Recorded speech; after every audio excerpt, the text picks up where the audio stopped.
What's up, guys? My name's Spelios. My name's Kurt. So we are The Pursuit. We just wanted to get on here and talk a little bit about ourselves real quick, give you guys kind of a rundown of where we came from, our journey ourselves. So I will let Kurt start talking a little bit about his journey, and then I'll get into mine. So my journey in fitness, I guess, started back 2016-ish. Out of high school for 4 years, roughly. Yeah. And didn't like the way I was looking. Didn't like the way I was feeling. So I was like, I need to do something different here. Started joining the gym. Didn't really know what to do.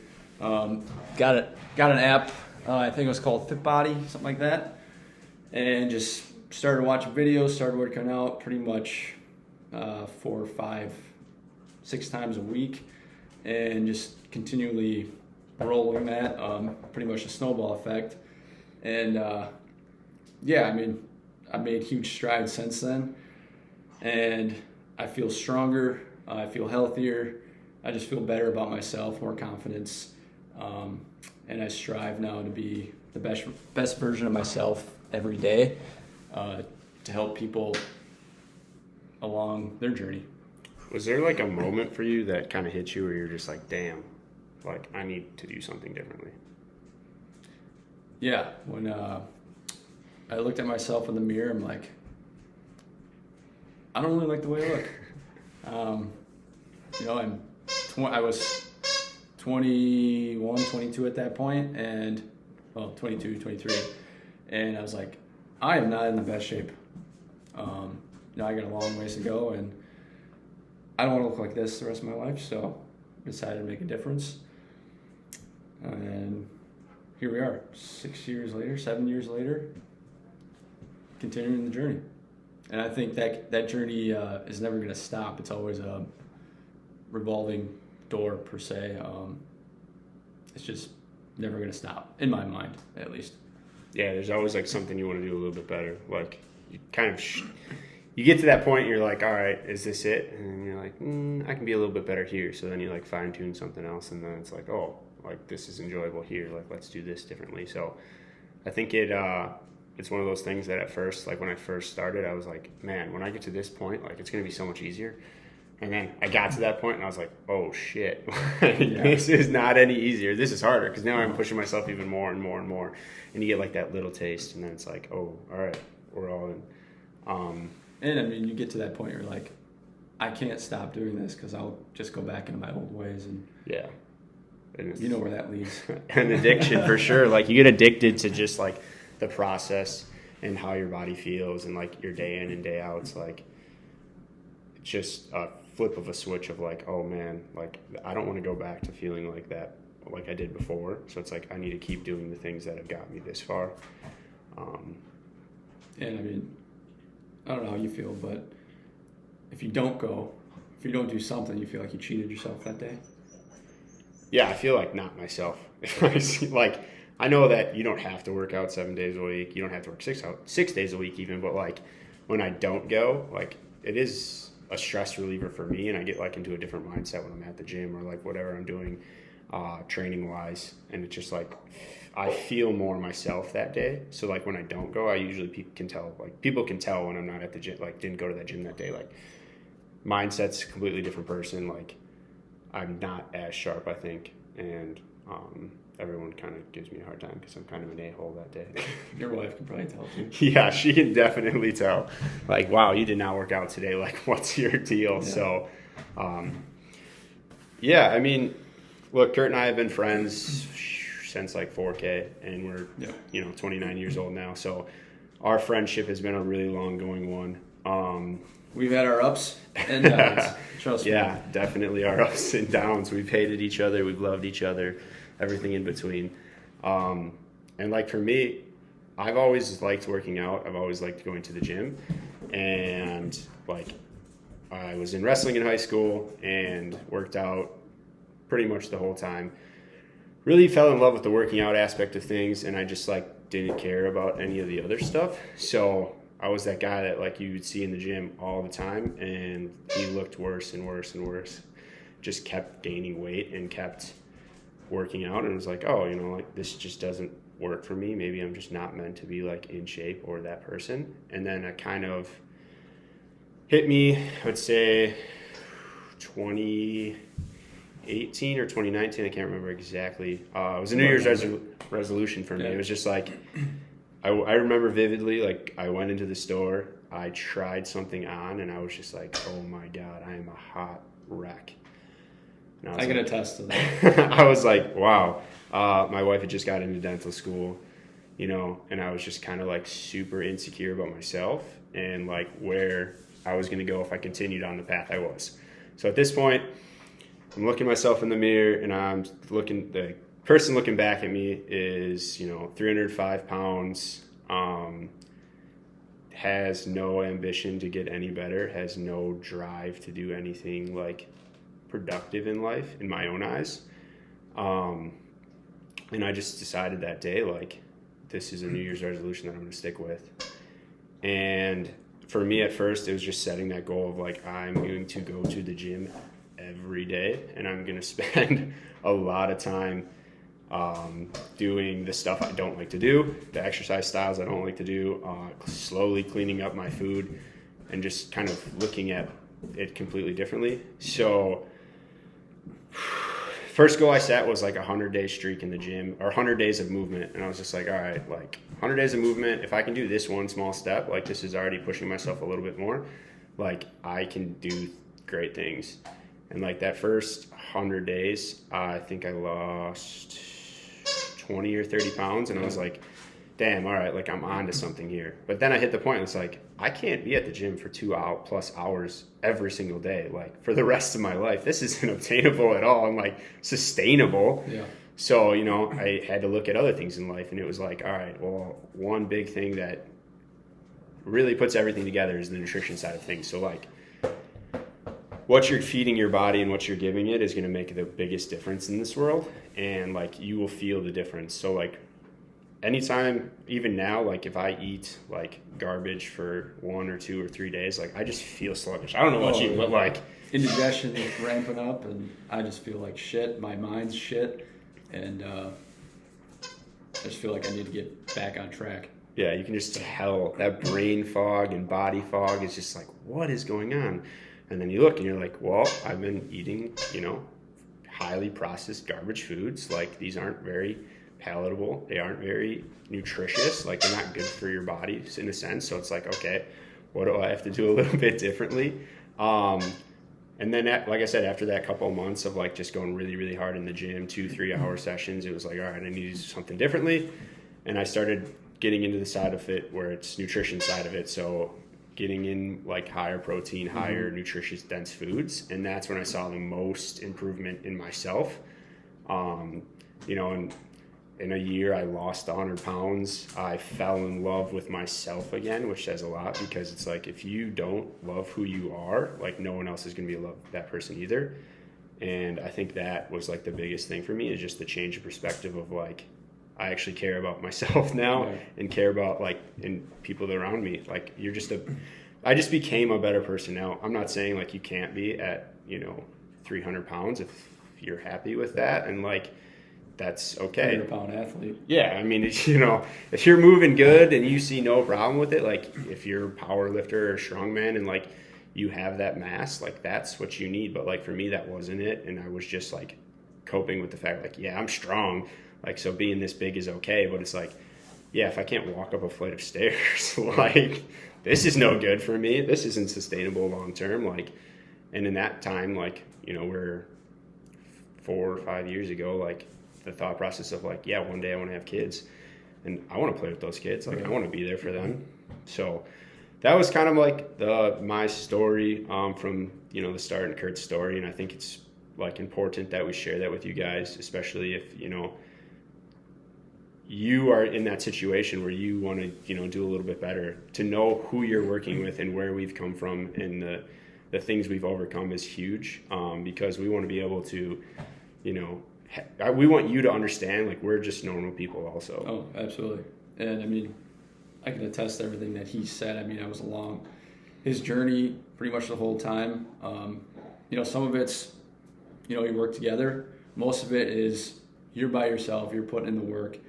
and you hold yourself accountable. I mean, your friends and your family and people that you look up to, whoever that is online or whoever, but at the end of the day, it comes back to you putting in the work, and if you're not ready, you're gonna pretty much know that in the first month,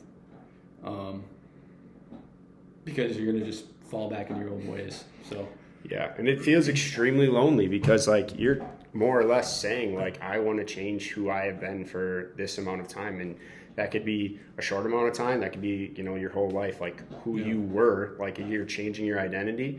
And like a lot of times, like people, well, you'll butt heads with those people that you've been close with, and it's like, you know, having someone at my side, whether that be my wife or Kurt, like there for me, just saying like, dude, like we know you can do this, like we're here for you, whatever you need, like you need to work out, you need to do that, like having someone there for you can definitely be the difference between making it and breaking it. And like it's a struggle bus if you're alone, because you just want to go back to that comfort zone of like where you know like you're safe.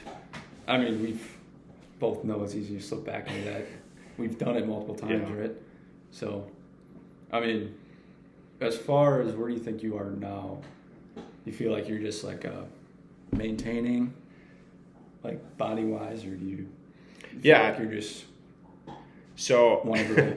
For me, it was always, or like it has been, I guess, a struggle for me still, like a year or so now of like, man, I was at a point where I was like so lean, like abs were out, like I felt really good, but I was like, all right, if I can't now like maintain this and enjoy life still with everyone around me, like go out with my friends and have fun still, and like go to parties and enjoy it, and I'm not just that guy like, nope, I can't eat this, or no, I can't do this, or no, I can't do this, like I was healthy and lean, but I was not as happy as I could be. Right. And like I think that balance is like really hard, because you're seeing yourself like, oh my God, like look at how good I look, but it's like I look good. It's only for yourself. Right? Yeah, like no one cares. No one cares. No one cares. No. Like no one is like, oh my God, that guy's so ripped. Like look at him, he's got his shit together.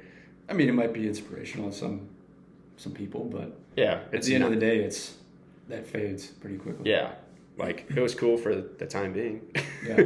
And I looked really good, and I was like, all right, this is awesome, like I should keep this. And then you look into it and you're like, you're looking at it like, what am I outweighing here? Like, do I want to be happy, social, have a good time, or do I just want to be lean and look really good? And who's that? Like no one, like we said, no one cares how lean you are or how good you look if you're just miserable inside. Because the people closest to you are just going to be like, dude, what the fuck? Yeah. Which is hard, because we all have bad like body image, and you see yourself in the mirror every day, so you don't notice the small changes.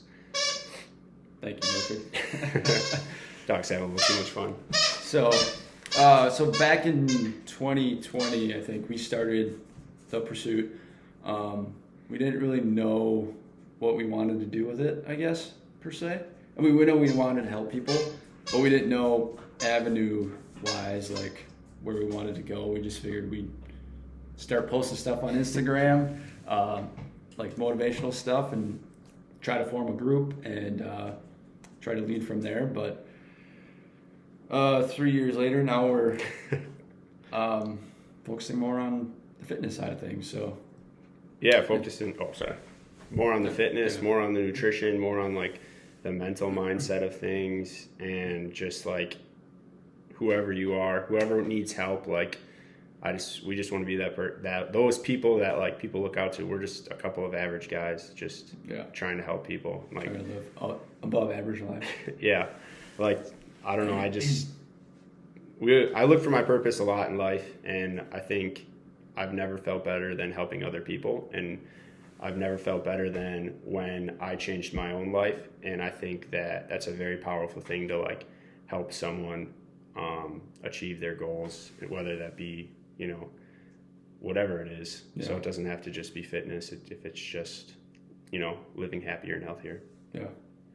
A life goal at that. I mean, it doesn't have to be, I mean, obviously we're big into fitness, but it doesn't have to be that. So, I guess what's your what do you consider your training philosophy? Moderation. Moderation. Yeah, I mean, look, at the end of the day, like I said, like you want to have a happy lifestyle. So if that's, training 3 or 4 days a week or 3 days a week, and then you're just getting movement outside of that, like you're going to be healthier than 90% of the people in this world. And like overdoing everything, like if you're eating so ridiculously clean and good that like you're losing weight like crazy, but you're missing out on other things in life. Like I don't want that for anyone, because I know that that's not something you can sustain for a long time. So what about unless you have a goal that you're like, you're training for a competition that's and if 4 that's or the 6 case, months out, like, but good for you. Like I think that's a powerful thing if that's really what you want. And I would, help you find a coach that would work for you with that. But that's definitely not something that I'm going to be coaching on. Right. What about you? For me, I would say it's functional training, something that you can sustain for, a long time, up into your 70s, 80s. Because I look at, all the people around me that are older than me, it's just mobility issues, overweight, don't want to do much. They have kids and they can't spend much time with them because they're working or they're injured or whatever. So that's my philosophy. Try to sustain that with a diet that is sustainable for you for a long period of time as well. I guess what we usually say is 80-20 rule. Yeah. So, eat clean, whole foods 80% of the time, and 20% of the time, you have that reserve for what you like, desserts or whatever that may be. But yeah, I mean, anything you want it to be, really, One thing I like that you hit on was just like that long-term functional training, because we all see that like older woman or older man that still moves really well, still running around with like their grandkids or great grandkids, and like they're still able to do things with them. And like I just look at that as such a powerful thing, because it's like they worked at that their whole life. It's like if you're doing this now, like this is a long-term goal for you, or it should be a long-term goal. Like you still move. I think for myself, like if I hit that age at like 60, 70, 80 and like I can't move, like I'm not living anymore. And like that's a really scary thought for me. It's like if I'm not able to do the things I want to do anymore, like I know it sounds morbid, but like why am I still alive if I'm not able to move? Yeah. And that really fuels me now for like how I train, how I'm trying to move, how I'm trying to keep my body healthy, because it all matters now for long term. I'll never forget this. I was at the gym. This was earlier on when I got back into the fitness, and there's this older guy in there. I started talking to him. I was like, dang, you're in better shape than most older people I know. And he was in Vietnam War, and he's like, you're doing the right thing. You're getting to the gym, and you just got to keep moving. I'm like, yeah, I want to be that guy when I'm, 70, 80. So for me, it's longevity, because we can live pretty long lives yet. And, modern medicine, we don't really know how long we can live. So, yeah, I mean... Yeah, if you're able to keep moving, I mean, if you're moving, you're living. Obviously, that's my philosophy. You have to couple that with good nutrition, obviously, but happier and healthier life. So, well, if you guys are still here, I know we're going a little bit long here. If you're still watching, we thank you. If you have any questions, feel free to reach out for us. We're going to do some more videos that are longer like this on our page, just kind of explaining our things, what we're going through, what we're working with, clients that we work with that we've seen success with. So we appreciate you guys, and thank you. Yeah, thank you.